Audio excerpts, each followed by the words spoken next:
All right, guys, a couple of you have asked me how I've set my Garmin GPS up and connected it to my ICOM radio here. And so I do that specifically in this case. I've set it up so that I can do some, use it for emergency or distress calls when I'm offshore and I'm outside of cell signal. I can do a distress call, and when I send out a distress call, it's built in. The distress call comes with the GPS coordinates, so I don't ever have to call anybody on channel 16 and read the GPS coordinates out if something goes wrong and I'm in a hurry or in a distress situation. You don't have to worry about sending out those, figuring out what the coordinates are. It automatically goes out on your radio. So to do that, you've got to apply for an MMSI number. Most radios will beep at you telling you don't have an MMSI number in your phone. To register for an MMSI number, you've got, I'd registered mine through Boat US. And it's real easy to put it in your radio. I'm not going to go through that process. I've already programmed mine in there.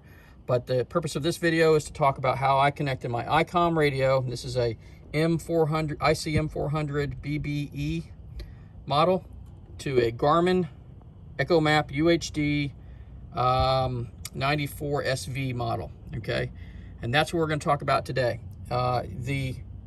They don't natively talk to each other. Obviously, you've got to connect some wires, and so that there's not a lot of information out there on how to do this. Real specific to this radio to connect this radio to this Garmin GPS. So we're going to talk about that. Real simple. It took me a little bit to figure out the color code mapping. It's not real clear. There is the NMEA, the NMEA 0183 standards. Is sort of the old school standard. Nowadays, everybody uses NMEA 2000, but the older standard is still around and used. And in this case, that's what we're doing today. So ICOM does a good job sticking to the color coding standards and the language that's used in NMEA standards, 0813 standards, but Garmin doesn't do such a great job of that. They don't stick to the color coding of that. They just put their own colors in there. So you got to figure out what these wires do to be able to figure out how to connect them up, one color to another color, all right, to match up the colors. So what I ended up doing is figuring out what transmit on the radio, what was transmit, and what was receive. In this case, the term talker is transmit, and the term listener is receive, okay? Also, you've got to figure out, in this, there's a data H and a data L. In this case, both Garmin and ICOM talk as a data H device, okay? So a positive device. Data H is positive. So in NMEA standards, positive always goes to positive, negative always goes to negative. So the polarities should be connected to the same. So it's not a positive to negative and negative to positive like you would have on a battery. It's positive to positive and negative to negative. Anyway, so what I figured out, what does what, once I figured out what does what, I mapped out the colors. So in this case, the radio white, talker A, which is a positive, and that's a transmit, goes to the GPS brown wire, which is the receive up here, okay? And the yellow listener or receiving wire goes to the blue transmit wire on the GPS, which is up here, okay? And then the final wire you got to connect is a ground, which is depicted there on the GPS. It's a black wire, ground wire, and those connect. And the way I've connected those is I just have it connected to my little ground block that I have, termination block that I have underneath the console here. So they both are terminated on the same block, okay? So 3 wires have to be connected. Otherwise, this thing will not work. I first tried to do it with just 2 wires, and then I realized that you're going to connect that last third wire, which was the booger that was tripping me up. So again, that green wire on the radio has to go to ground, okay? And I'll show you that here below. Let's see if we can see it. The sun is, or sorry, in the shadow here. The sun is a little bright outside, but here we go. So here we got the radios down here. And this particular radio is a separate radio unit from the command console up top. But here's the wires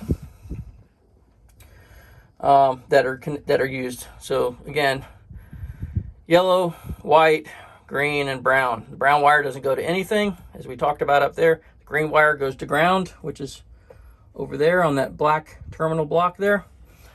The white wire goes to brown here. So the white wire on the radio goes to brown on the GPS, and the yellow wire on the radio goes to blue on the GPS.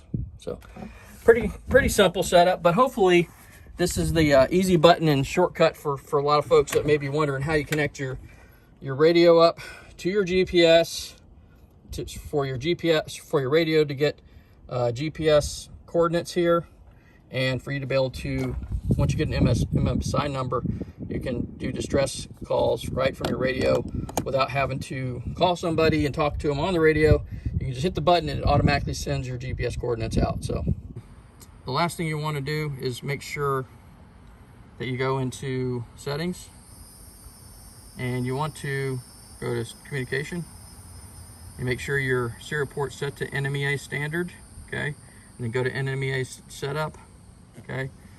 And you can go to Garmin and turn that off, turn all this stuff off, because you're not using Garmin sentence types. This is all proprietary. And you're not going to Garmin to Garmin, you're going to Garmin to an ICOM, a third party. So you can turn all those off.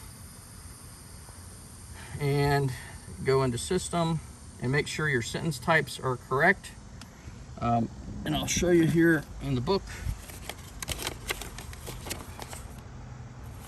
what sentence types are supported here. So you got RMC, GA, GNS, GLL, and VTG. I found which ones were on here. I turned on the ones that matched what was in the book here, and I turned off the ones that didn't match. So, and that just eliminates any other type of talking that may, happen or cause some sort of interference or any issues. I always like to shut down what's not needed. If all else fails and you can't figure that out, you can always go back and hit the default button, and hopefully that will get you going.